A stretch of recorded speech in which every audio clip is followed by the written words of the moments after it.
I was once a house cat. Warm, protected, loved.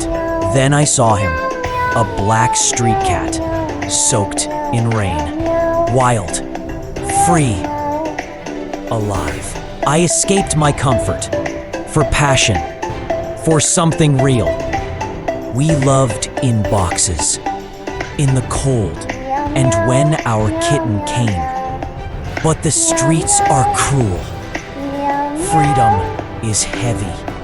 I asked him to leave this life. He said it was the only one he knew. We fought. I lost. The court gave him everything.